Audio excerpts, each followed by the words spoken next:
Ayon kay dating Senador Antonio Trillanes, mga kababayan, may nangangamoy na kudita o pag-aaklas ang niluluto ngayon ng kampo ni Duterte ayon mismo sa panayam sa kanya sa DZMM.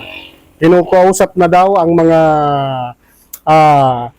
kaalyadong mga general, mga retired generals at ang mga senior officers ng Armed Forces of the Philippines para sumama sa kanilang pag-aaklas upang patalsikin ang rehimeng Marcos at ilagay si Vice President Sara Duterte. Pakinggan natin, mga kababayan, ang pahayag kay dating Senador Trillanes, ang kanyang pahayag kung saan ay ayon sa kanilang grupo o sa kanilang namatiyag ay ito ang maaaring mangyari kung hindi mapipigilan, mga kababayan.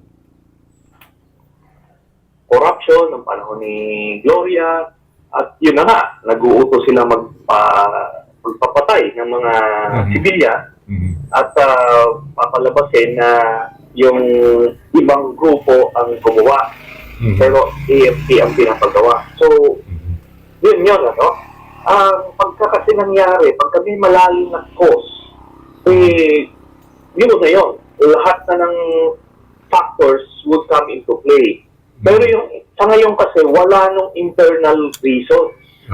Okay. Maayos yung sweldo, yun na nga, inaalagaan, moderno na yung mga equipment. Kumbaga, nagiging highly professional na talaga yung AFP. Okay. Nakaka-focus lang sila sa trabaho nila, loyal sila sa Constitution, at saka sa chain of command. Okay. Ngayon, yung external cost naman kasi, yung external reasons, ang problema dito sa grupo nila Duterte, ang hinihikayat nila yung mga sundalo at senior officers na sumama pag-withdraw ng support para iluklok lang sa pwesto si Sara Duterte. May problema doon, karamihan ng mga opisyal ang papaw nun Kasi, in fact, detrimental pa yun sa ating ekonomiya. National security dahil makakaya ito si Sara, yung mga Duterte. Okay. So, yun ang isa sa mga hindrance doon.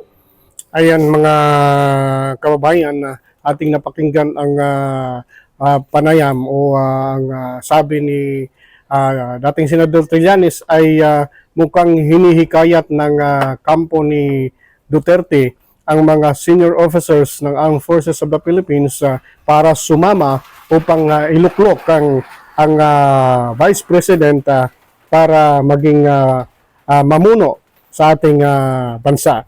Kaya ito, mga kababayan, ang dapat nating paghanaan at maging magpagmatyag ang ating mga kababayan at ang nakaupo dyan sa mga matataas na hanay ng ating lipunan, lalong-lalo na dito sa Armed Forces of the Philippines, dahil talagang gagawa ng paraan ang dating administrasyon para maibalik sa kanila ang panunungkulan sa bansang Pilipinas. Kaya ito, mga kababayan, ng ating antabayanan at dapat ay maging alerto tayo, maging alerto ang sambayanang Pilipino para hindi na maulit muli ang nangyari noong unang panahon.